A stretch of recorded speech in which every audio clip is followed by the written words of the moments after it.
Jakarta. Ya. Saya rasa provinsi dan kabupaten kota lain kesulitan ini untuk bisa kontribusi membayarkan PBPU Pemda. Itu kelihatan, Jadi betul ini sekali itu kelihatan turun kan? Harus Terakhir kita ini turun, Pak. carikan solusinya juga, Bu Ketua. Karena tadi kan disebutkan berapa? 47 juta. 47 juta. 47 juta ini manusia nih, Bapak Ibu.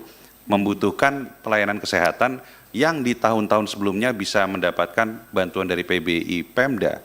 Sekarang ini karena adanya pemotongan TKD dan seterusnya, pemerintah daerah ini kesulitan nih. Jadi ya mungkin di forum ini saya sampaikan ke Pak Menkes nih, mungkin di rapat kabinet juga harus dicarikan solusi untuk 47 juta warga negara Indonesia ini. Gitu. Ya. Pak Menteri, saya sambung sedikit. Ini masyarakat tidak paham. Mereka itu masuk yang PBPU atau PBI yang baru disampaikan oleh Pak Gufron.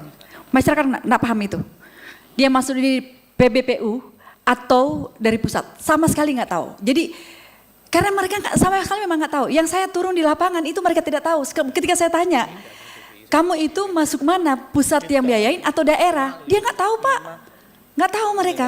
Nah, jadi ini persoalan. Tidak tertutup kemungkinan di 40 sekian juta ada ratusan orang yang memang ada berkesinambungan juga untuk cuci darah dan lain sebagainya.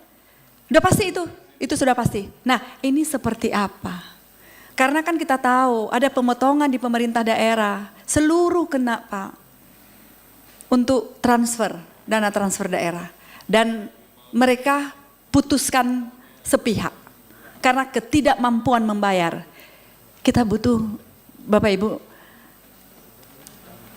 masyarakat butuh negara hadir. Sebetulnya dengan apa yang hari Senin lalu itu komunikasi itu, lintas DPR dan lintas kementerian, ini sesuatu yang luar biasa buat masyarakat. Ini kayak ada angin segar, tapi jangan lagi dipatahkan lagi dengan di situ sebetulnya jelas bahwa negara hadir. Tapi nah sekarang ada persoalan baru dengan PBPU. PBPU ini kalau yang memang pemerintah daerah tidak bisa bayar, apakah kita tutup mata? Apakah kita tutup mata? Ini pertanyaannya. Siapa yang mau tanggung jawab lagi ini? Mau tuntut bagaimana? Ini ada beberapa bupati dan wali kota sampaikan tidak ada kemampuan untuk membayar. Karena saya tanya langsung, kenapa kalian kok bisa putuskan? Maaf Bu Ketua, kami tidak mampu lagi untuk membayar. Dan saya tegur, kenapa kamu tidak ada pemberitahuan? Jangan seperti itu, kasihan tuh pasiennya. Dan pasien itu tidak tahu kalau dia masuk ke mana. Dia nggak tahu dia PBPU atau dia pusat, Pak. Nggak tahu mereka. Banyak di antara mereka ini yang cuci darah, kalau itu yang tadi yang disampaikan oleh Pak Gufron untuk PBPU, artinya apa? Ya mereka tidak bisa dilayani. Di mana negara? Ini segera Pak Menteri, mohon untuk menjadi penyambung lidah. Karena memang ini kenyataan di lapangan seperti itu.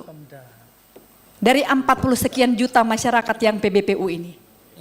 Jadi mungkin itu tambahan untuk melengkapi apa yang disampaikan oleh Pak Wakil Charles Honoris. Lanjut silakan Pak, masih ada lagi yang mau disampaikan? Ya, Bu Sri Meliana contohnya, bahwa ini ada tidak aktif 50%. Ya.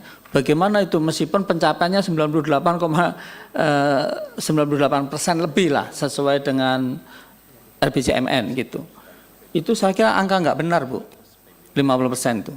Karena apa? Ya BPS saja bilang 79%. Kami sendiri itu kan belum lama ini tanggal 27 memberikan USA Award itu minimum 80% yang aktif. Minimum. Jadi tidak benar kalau 50% dari seluruh peserta itu tidak aktif. Itu tidak benar. Saya nggak tahu dari mana sampaikan itu, tapi yang jelas data kami itu ya sekitar 80-an% yang aktif. Jadi yang tidak aktif itu ya kira-kira 20% lah gitu. Nah, kenapa tidak aktif? Justru itu mereka itu sebetulnya ada yang bisa Bu kalau bayar iuran, tapi punya tunggakan. Karena punya tunggakan lalu tidak aktif. Makanya sekarang dipikirin gimana yang menunggak itu dihapusin. Tapi tentu, nah ini nanti pemerintah sebetulnya kepingin menyampaikan sendiri, saya meskipun tahu saya nggak nyampaikan gitu. Jadi intinya adalah bahwa sekali aja, jangan sampai orang yang mampu, wah besok nunggak paling dibutuhkan lagi gitu, enggak, itu hanya sekali rencananya, kebijakan itu sekali aja, kecuali yang berlangsung terus itu yang sudah meninggal itu ya dihapus terus, orangnya sudah meninggal gitu ya. Saya kira demikian. Kalau ada yang ingin dijawab lagi akan kami jawab. Kalau tidak ya sudah sekian. Terima kasih. Jadi izin Bu Terima Ketua. kasih, silakan Gini, Pak Jarod. jadi kalau kita lihat dari yang disampaikan, termasuk dari Pak Menkes, mungkin belum bisa menyampaikan beberapa hal secara pasti ya. Sehingga mungkin bisa ditambahkan di kesimpulan, kita akan mengundang lagi Pak Menkes dengan pihak-pihak terkait termasuk Kemensos ya. Kemendagri dan Kemensos dan BPS ya, sehingga BPS. bisa dapat kejelasan di sini, termasuk mungkin bisa mendefinisikan desil-desil itu tadi. Ya. Karena tadi Pak Menkes kita minta jelaskan juga bingung tuh. Yang masuk desil 1, 2, 3, 4, 5, 6 itu definisinya seperti apa? Pendapatan berapa yang dikategorikan sebagai apa yang masuk desil itu gitu. Ya, jadi mungkin bisa Ya. kita tambahkan nanti di Ya. kesimpulan. Terima Baik. kasih. Terima kasih. Silakan Pak Wuryanto. Ya. Saya mengajak dan mendukung pemikiran Pak Ketua Charles tadi.